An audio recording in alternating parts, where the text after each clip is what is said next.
साथियों नमस्कार, कैसे हैं आप सब लोग। मजामा केम छो कसा आहिस।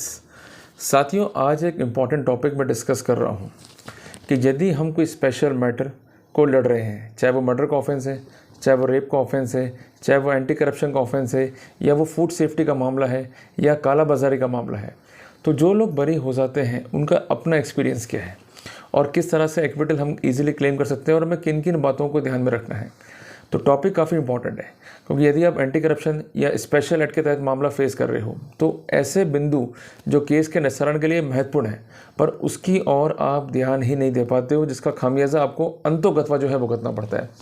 तो केस में आपकी एंट्री कैसे होगी, केस में आपका रोल क्या है और कैसे हम एग्जिस्ट करें, जिस कारण आज का ये वीडियो ना केवल आपको लीगली एनलाइटन करेगा अपितु कंसेप्चुअली भी जो है क्लियर करेगा।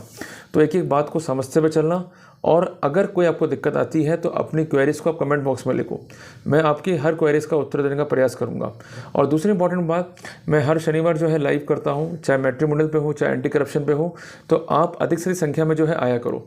देखो, आप लोग मेरे पास में आते हो, कंसल्ट करते हो, मुझे बड़ा बुरा लगता है कि भाई आप फालतू पैसा अपना वेस्ट कर रहे हो। इससे बेटर कि आप जो है वेबिनार्स में हो और अपनी बात को रखो, और अगर वेबिनार से क्लियर नहीं होता है तो मदद सेवा लो, मदद सेवा से भी क्लियर नहीं होता है, फिर लगता है कि नहीं भाई कंसल्ट करना ही है, then you have to come to me for the consultation, otherwise there is no need to come to me for any consultation. साथियों, हर एक बात को मैं खोल के बताता ही हूँ, तो आप मोटी मोटी बात समझो कि आपको खुद जिन्हें सोनी बनना पड़ेगा, मेरे पे डिपेंड रहोगे तो बहुत दिक्कत जो है आपको आ जाएगी, क्योंकि मेरे पास जो है टाइम लिमिटेड है, मुझे कोर्ट जाना होता है, दूसरे काम भी करने होते हैं, तो आपको अपने आप को ही कंसेप्चुअली एनलाइटन करना होगा, अपने आप जो है लड़ना सीखना होगा, और कोई भी दिक्कत जो है आपको नहीं आएगी, ये मेरा आपको अश्योरेंस है। और एक एक बात मैं खुल के जो है इन वीडियोस में रखने ही वाला हूँ। तो साथियों, शुरू करता हूँ आज का प्रेजेंटेशन। जैसा कि आप सब स्क्रीन पे देख रहे हैं, मैंने टॉपिक का नाम दिया है why accused got acquitted in serious criminal matters, कि क्या कारण है कि अक्यूज्ड सीरियस क्रिमिनल मैटर में इन्वॉल्व होने के बाद भी एक्विट हो जाते हैं। वो मैटर कैसे हैं, या तो मर्डर केस हो, या एंटी करप्शन का मैटर हो, या FSSAI जिसको हम कहते हैं फूड सेफ्टी के मैटर्स वो हो, या क्रिमिनल कॉन्स्पिरेसी के मैटर हो, या रेप के हो, या ऐसे अदर ऑफेंसेस जिनसे अक्यूज जुड़ा हुआ है या उनसे रिलेटेड है। क्लियर हो गया। जहाँ अक्यूज इन्वॉल्व होने के बाद डिसअपॉइंटेड हो जाता है और अल्टीमेटली वो जीने की राह छोड़ता है, उसको लगता है भाई कुछ बचा ही नहीं है, अब तो अल्टीमेटली मुझे हारना ही हारना है। पर जो लोग बरी हुए हैं उनका निचोड़, मेरे एक्सपीरियंस का निचोड़ और जो मैंने टेक्स्ट पढ़ा है उसका निचोड़ मैं आज रखने जा रहा हूँ। जब भी आप ऐसे ही केसों से जूझ रहे हैं तो वहाँ पर आपको करना क्या है, ये भी आपको जो है बताने वाला हूँ। साथियों, सबसे पहले जब केस आपके सामने हो तो ये आप देखें कि आपका नाम FIR में है या नहीं है, जिसको मैंने नाम दिया है अक्यूज्ड वेदर नेम्ड और नॉट इन द FIR। अगर अक्यूज FIR में नेम्ड नहीं है तो इसका एक प्लस पॉइंट जो है अक्यूज को मिलता ही मिलता है। तो अपने को हमेशा चेक करना है FIR में कि अपना नाम है या नहीं है। अगर है तो स्थितियाँ अलग होंगी, अगर नहीं है तो वहाँ पर आप एक टिक कर दो कि आपको ये पॉइंट पर जो है बढ़त हासिल करनी है प्रोसिक्यूशन से। दूसरा है independent witness, not named the accused except the interested witness और इन्वेस्टिगेटिंग अथॉरिटी। कई बार ऐसा होता है कि जो गवाह इंडिपेंडेंट है, या ऐसे गवाह जिनको इंडिपेंडेंट गवाह बताकर केस में जो है रखा गया है, पर वो सपोर्ट नहीं करते प्रोसिक्यूशन को। इवन कई बार ऐसा भी होता है कि आपका भाग्य तेज है तो उन्होंने चीफ में या क्रॉस में जो है आपको नेम्ड नहीं करा, या आपका स्पेसिफिक रोल जो है एट्रीब्यूट नहीं करा। तो अगर इंडिपेंडेंट गवाह आपका कोई स्पेसिफिक रोल एट्रीब्यूट नहीं करते हैं, आपको नेम्ड नहीं करते हैं इस केस के अंदर, तो उस सिनेरियो में आपको एक प्लस पॉइंट जो है मिल जाएगा। अगर ऐसा सीन आपके केस में है तो इसका भरपूर जो है फ़ायदा उठाएं। और साथियों, एक बात हमें समझनी है, a difference between independent witness and interested witness. Interested कौन है, जो केस के निस्तारण में हर समय इन्वॉल्व रहते हैं और उनका ये मानना होता है कि केस का निस्तारण उनके पक्ष में होना चाहिए। जबकि इंडिपेंडेंट कौन है, कि ऐसे गवाह जिनका कोई भी वास्ता ना तो प्रोसिक्यूशन से है ना ही डिफेंस है, और एक न्यूट्रल बंदे के रूप में केस को जो है वो वॉच कर रहे हैं या केस को जो है ऑब्जर्व कर रहे हैं। क्लियर हो गया। जैसे परिवादी जो है गवाह है पर वो गवाह इंटरेस्टेड है, या इसके अलावा ऐसे कोई लोग जो परिवादी पक्ष से जुड़े हुए हैं वो समस्त गवाह क्या हो गए, इंटरेस्टेड है।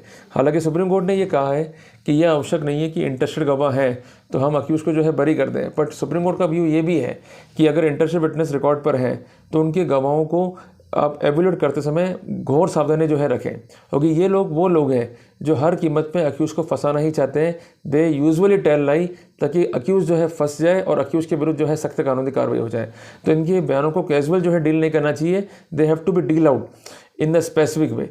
अगर इनके बयान जो है कॉन्फिडेंस रिपोज नहीं करते हैं तो उनकी एविडेंस को डिस्कार्ड करते हुए अक्यूज को जो है बरी करना चाहिए। और इसके अलावा इन्वेस्टिगेटिंग अथॉरिटी का रोल भी जो है केस में इंपॉर्टेंट होता है। कई बार ये होता है कि इन्वेस्टिगेटिंग अथॉरिटी केस में पर्सनली जो है इन्वॉल्व रहता है। मैंने ऐसे कई मैटर देखे सेक्शन 420 IPC के या एंटी करप्शन के, कि मामला जो है सिविल नेचर का है या एंटी करप्शन में कोई स्पेसिफिक रूल नहीं है, पर जानबूझकर कुछ ऐसे बयान लिखकर कि अक्यूज जो है इन्वॉल्व हो जाए, उसको जो है यूजुअली इन्वॉल्व किया रहता है, जबकि इन फैक्ट जो है कोई रोल अक्यूज का रिकॉर्ड पे होता ही नहीं है। तो अगर ऐसी स्थितियां हैं तो आप आईओ के बयान को और जो गवाह इंडिपेंडेंट है या गवाह इंटरेस्टेड है इसके बयान को प्रॉपर्ली जो है एवेल्यूट करें। और अगर जो स्थितियां मैंने बताई हैं अगर वो पॉजिटिव दिखती हैं तो वहाँ पर आप टिक करते हुए नंबर 1 जो है मार्क करते हैं, तो वहाँ पर अपने को वापस से जो है +1 पॉइंट की जो है बढ़त हो गई। तीसरी इंपॉर्टेंट बात है कि एसेंशियल डिटेल जो है अगर मिसिंग है रिपोर्ट में या केस फाइल में तो उसका फ़ायदा भी जो है आपको मिलेगा। ये पॉइंट नंबर 3 है। एक्चुअली कई बार ये होता है कि अक्यूज्ड के विरुद्ध कोई केस एंटी करप्शन में परिवादी लेके आ रहा है, पर जो थ्योरी वो सेटअप कर रहा है अपनी रिपोर्ट में उससे भिन्न जो है ट्रांसक्रिप्ट है, और उससे भिन्न जो है उसके एक्सपेक्टेड के बयान है, और उससे भिन्न जो है उसके 164 CRPC के बयान है। तो कई बार भिन्नताएं जो है इतनी ज़्यादा होती हैं और कई बार कुछ आवश्यक डिटेल जो है उस फाइल में या उस रिपोर्ट में नहीं लिखी रहती है, तो उसका भरपूर फ़ायदा जो है डिफेंस को मिलेगा ही मिलेगा। अगर ऐसी स्थिति है तो वहाँ पर वापस से जो है +1 मार्क कर दें और वापस से जो है आप जो है बढ़त की और जो है आगे बढ़ गए, ये आप मांग के चलेगा। साथियों कई बार ये होता है कि एक से अधिक रिपोर्ट जो है लिखता है परिवादी, जब आप जिरह करते हो तो इस बात पे आपको जोर देना है। और या अगर मल्टीपल रिपोर्ट है और उसने वो रिपोर्टों को छुपा लिया है तो उसका फ़ायदा भी जो है आपको मिल जाएगा। इसके लिए करना कि आप यूजुअली RTA का उपयोग करें। आप डिपार्टमेंट में जो है RTA लगाएं कि इसने कितनी बार रिपोर्ट दी, ये कितनी बार जो है मिलने आया, और इसके अलावा कॉल लोकेशन जरूर लें। कई बार ऐसा मैंने देखा है कि लगातार परिवादी संपर्क में होता है एंटी करप्शन के या डिपार्टमेंट के या अन्य रूप से पुलिस के, और संपर्क में रहने के बाद लंबी चौड़ी कॉन्स्पिरेसी करने के बाद और सलाह करने के बाद वो जो है रिपोर्ट फाइल करता है। अगर ऐसा सिनेरियो है तो उसका फ़ायदा जो है आपको मिल जाएगा। अगर ऐसा पॉइंट आपको अपने केस में दिखाई देता है तो वापस से +1 मार्क करें और यहाँ हम प्रोसिक्यूशन से जो है बढ़त ले गए। 5वीं इंपॉर्टेंट बात है time variation in the return report and its actual receiving. कई बार ये होता है कि रिपोर्ट लिखी भी किसी और डेट की और रिसीव किसी और डेट पर हो रही है, और अगर लंबा टाइम गैप है और उसको वो एक्सप्लेन नहीं कर पा रहे या कटिंग्स है टाइम के ऊपर या दी किस टाइम पर और बता किस टाइम पर आए रिकॉर्ड के ऊपर, तो उसका भी भरपूर फ़ायदा जो है आपको मिल जाएगा। अगर ऐसा सीन आपको दिखाई देता है तो इसका फ़ायदा जो है आप जरूर लें, और टेक्निकल जो है एक फॉल्ट जो है वो क्रिएट करता है प्रोसिक्यूशन के मामले में। इसके अलावा बात आता है कारण नंबर 6 डिलीट FIR। साथियों FIR should be prompt and should be promptly forward to the court. कई बार ये होता है कि FIR लंबे टाइम बाद दर्ज कर रहे हैं और लंबे टाइम बाद कोर्ट को फॉरवर्ड कर रहे हैं, तो ये गलत चीज़ है, इलीगल है, और अगर ऐसी स्थिति है तो उसका फ़ायदा जो है आपको मिलेगा ही मिलेगा। साथियों कई बार ये होता है कि डिले होती है in sending FIR to the magistrate और जज। ये साथियों इंपेरेटिव पोजीशन है कि 24 आवर्स में मजिस्ट्रेट को FIR की कॉपी मिल जानी चाहिए। अगर डिले है और वो कॉपी टाइमली नहीं मिली है, उसमें देरी है और वो अनएक्सप्लेन्ड है, तो इसका फ़ायदा डिफेंस को मिलेगा ही मिलेगा। और बार बार सुप्रीम कोर्ट ने अपने अनेक जजमेंट्स में कहा है कि FIR टाइमली आप भेजो। अगर आप FIR टाइमली नहीं भेज रहे हो तो it means you are going to manipulate the prosecution's documents. तो अगर ऐसा है तो उसका फ़ायदा आप जरूर लीजिए, और वहाँ पर अपने को +1 मार्क करना है अपनी फाइल पे। यहाँ वापस अपन जो है बढ़त ले गए। साथियों कई बार ये होता है कि इनिशियल डॉक्यूमेंट में एसेंशियल डिटेल मिसिंग होती है, जैसे परिवादी कब आया, उसने क्या क्या डॉक्यूमेंट दिए, उससे क्या क्या इंक्वायरीज हुई, और सीधे जो है ये केस की तरफ आगे बढ़ जाते हैं। अगर ऐसी स्थिति है तो उसका भरपूर फ़ायदा जो है आपको मिलेगा, क्योंकि प्रोसिक्यूशन से एक्सपेक्टेशन है कि वो जेनेसिस को या कोई भी इवेंट्स को जो है सप्रेस ना करे। साथियों एक बात आपको मैं निवेदन करूं कि एक निर्णय है भगवान साहब वर्सेज स्टेट ऑफ राजस्थान का ऑनरेबल सुप्रीम कोर्ट का, जहां पर ऑनरेबल सुप्रीम कोर्ट ने कहा कि अगर प्रोसिक्यूशन जेनेसिस को सप्रेस करता है और सही बात सामने लेके नहीं आता है या इवेंट्स को तोड़ता मरोड़ता है, तो उसका फ़ायदा जो है डिफेंस को मिलना चाहिए, और निश्चित तौर पर अक्यूज को जो है इसका राहत मिलते हुए अक्यूज को जो है एक्विट करना चाहिए। साथियों अगले बिंदु की तरफ आगे बढ़ते हैं अपन कि wrong recording of the information as per the mandate of section 27 of the Indian evidence act. साथियों ये जो लोग मर्डर केस फेस करते हैं या जो लोग रेप केस फेस करते हैं, एंटी करप्शन हालांकि इस चीज़ का उपयोग जो है कम होता है, तो वहाँ पर अक्यूज का कन्फेशन रिकॉर्ड करते हैं कि मैंने ये क्राइम ऐसे किया, या मैंने मर्डर वेपन को जो है फला फला जगह छुपा दिया, या मैंने इस जगह पर जो है रेप करा और मैं इस सिनेरियो में वेपन को रिकवर करा सकता हूँ, या मैंने जिस जगह रेप किया है वो जगह जो है आपको स्पेसिफिक कर सकता हूँ, या जहाँ मैंने मर्डर किया है वो जगह आपको स्पेसिफिक कर सकता हूँ। सेक्शन 27 इंडियन एविडेंस एक्ट का मैंडेट किया कि it should be supported by independent witness. और दूसरी इंपॉर्टेंट बात है कि उसका जब कन्फेशन रिकॉर्ड किया जा रहा है तो it should be in result of those facts जो कि पुलिस की ऑर्डनरी जानकारी में नहीं है। कई बार ये होता है कि प्लेस ऑफ इंसिडेंट जानकारी में है पुलिस के, और अगर वो प्लेस जो है नोन है और इजीली एक्सेसिबल है टू द जनरल पब्लिक, तो उस सिनेरियो में जो रिकवरीज हैं या जो कार्रवाइयाँ हैं सेक्शन 27 इंडियन एविडेंस एक्ट की वो दूषित हो जाती हैं। इसका फायदा भी निश्चित तौर पर डिफेंस को मिलता ही मिलता है। और इस बिंदु में कई निर्णय हैं, वो निर्णय 3 बातों को स्पष्ट करते हैं। सबसे पहली बात, गवाह जो है वो होना चाहिए इंडिपेंडेंट, क्लियर है। दूसरी बात, वो प्लेस ईजिली नोन नहीं होना चाहिए पब्लिक को या पुलिस को। तीसरी बात, ईजिली एक्सेसिबल नहीं होना चाहिए पुलिस या पब्लिक को। अगर वो एक्सेसिबल है, ईजिली नोन है, तो इस सिनेरियो में जो भी इतला इकट्ठी की जा रही है सेक्शन 27 इंडियन एविडेंस एक्ट के सिनेरियो में, तो वो सारी की सारी इन्फॉर्मेशन जो है अपने आप में गलत या इलीगल हो जाती है। साथियों, अगला पॉइंट काफ़ी इंपॉर्टेंट है, lake of proper side plan. ऐसे मैंने कई केसेस देखे एंटी करप्शन के कि अक्यूज ने रिश्वत कहाँ मांगी, कहाँ पर प्राप्त करी, और ये लोग कहाँ खड़े हुए थे, और उसके आसपास कौन से लोग खड़े हुए थे, और कितने गवाह या कितने व्यक्ति ऑलरेडी मौजूद थे और कहाँ मौजूद थे, ये दिखाया नहीं जाता है। इसको हम कहते हैं इम्प्रॉपर या defective site plan. Site plan must indicate the actual crime of scene. अगर एक्चुअल क्राइम ऑफ सीन वहाँ पर नहीं है, या चीज़ों को मैनिपुलेट किया गया है, या रियल सीन लेके नहीं आ पा रहे हैं, तो इस सिनेरियो में उसका फायदा डिफेंस को मिलता ही मिलता है। और कई बार ऐसा होता है कि आपको ट्रैप करते हैं ऑफिस के अंदर, तो वहाँ और भी लोग हैं, तो उनको गवाह क्यों नहीं बनाया, तो इसका भी फायदा जो है निश्चित तौर पर डिफेंस को मिलता ही मिलता है। अगर ऐसी बात है तो उसका भी आप पॉइंट लें, और जो गवाह उन्होंने नहीं बनाए और जो रियल बात जानते हैं उनको एज ए डिफेंस जो है आप कोर्ट में पेश कर सकते हैं। साथियों, अगला पॉइंट जो है वो काफ़ी इंपॉर्टेंट है, doubtful recovery and major contradiction regarding the same. साथियों, कई बार होता है कि रिकवरी जो है वो डाउटफुल है, जैसे कि ये बोलते हैं कि साहब रिकवरी जो है ये लिफाफे से हुई है, पर उसके बाद भी जो है फिनोक्सिलिन टेस्ट में जो है कलर पॉजिटिव आता है, तो ये शो करता है कि रिकवरीज को मैनिपुलेट किया गया है। या कई बार ये होता है कि फिनोक्सिलिन टेस्ट जो है ये काफ़ी देरी बात करते हैं। कई बार ये होता है कि रिकवरी नहीं है पर रिकवरी को मैनिपुलेट्स कर रहे हैं, और कई बार ऐसा होता है कि रिकवरी आपसे नहीं है बट दे शो दैट कि रिकवरी जो है आपसे ही है। तो इस तरह की रिकवरी जो है वो डाउटफुल रिकवरी है। तो उस सिनेरियो में सेक्शन 114 इंडियन एविडेंस एक्ट का प्रिजम्पशन ड्रॉ नहीं कर सकते। अगर ऐसी स्थिति है तो आपको यहाँ पर देख के चलना है। और एसीडी के जो मैटर्स हैं वहाँ पर आपको एक बात ध्यान रखनी है कि रिकवरी को कभी भी एडमिट नहीं करना है, चाहे मरते मर जाओ या आपको कितना ही हैरेस कर लें, कितना ही परेशान कर लें, पर आपको रिकवरी अपने पास से एडमिट नहीं करनी है। यू सिंपली हैव टू से कि ये जो है मेरे से रिकवर्ड नहीं हुआ है, इवन जो पैंट है ये मेरी नहीं है। किसी भी रूप में कोई भी चीज़ आपको एडमिट नहीं करनी। जितना आप एडमिशन करते जाओगे उतना जो है आप नुकसान खाते जाओगे। और सबसे इंपॉर्टेंट बात, अगर गवाह के बयान फाइल पर है, खासकर 161 के या कोर्ट बयान, और उसमें गंभीर विरोधाभास है, तो ये सीरियस डाउट जो है क्रिएट करता है। तो अगर आप क्या केस आखिरी स्टेज पर है या बयान चल रहे हैं, तो कोशिश करो कि बयानों में जो है विरोधाभास लेकर आओ, डिमांड को लेकर, एक्सेप्टेंस को लेकर, रिकवरीज को लेकर और अदर पर्सपेक्टिव को लेकर। और अगर हम मर्डर लड़ रहे हैं या रेप लड़ रहे हैं तो उसमें भी सेम ये प्रोटोकॉल है कि जो मर्डर हुआ वो कब हुआ, कहाँ हुआ, कैसे हुआ, किसने देखा, क्यों देखा। और रेप के मामले में भी यही स्थिति दिखाई देती है क्योंकि मैक्सिमम जो मैटर है, चाहे एंटी करप्शन के हो, चाहे रेप के हो, चाहे मर्डर के हो, ये बेस्ड है सर्कमस्टेंशियल एविडेंस पे। तो सर्कमस्टेंशियल एविडेंस में प्रोसिक्यूशन को एक एक चीज़ जो है प्रूव करनी पड़ेगी, उनको कड़ी से कड़ी जो है जोड़नी पड़ेगी। अगर वो नहीं जोड़ पाते हैं तो उसका फ़ायदा निश्चित तौर पर आपको जो है मिल जाएगा। तो इस बात का जो है विशेष ध्यान रखें। और अगर क्राइम में जो है मोबाइल इन्वॉल्व है और मोबाइल का प्रॉपर आइडेंटिफिकेशन नहीं है, जैसे कैफ जो है रिकॉर्ड पे नहीं है, Kaif means customer application form, या अदर जो कंप्लाइंसेस कर रही है 65B की, वो कंप्लाइंस विद नहीं हुई है, तो वहाँ पर भी प्रोसिक्यूशन जो है फेलियर हो जाता है और उसका फ़ायदा जो है आपको मिल जाएगा।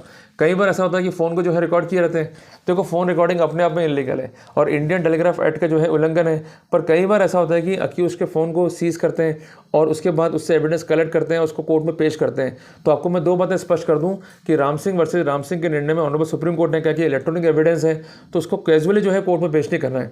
It should be examined thoroughly. अगर थॉरो एग्जामिनेशन नहीं है और उसको डायरेक्टली पेश कर दिया और मैनिपुलेशंस को रूल आउट नहीं करा है, तो उसका फायदा जो है डिफेंस को मिल जाएगा। इसके अलावा अनवर पीवी वर्सेस पीके बशीर के निर्णय में सुप्रीम कोर्ट ने स्पेसिफिक किया है कि 65B of the Indian evidence act imperative है।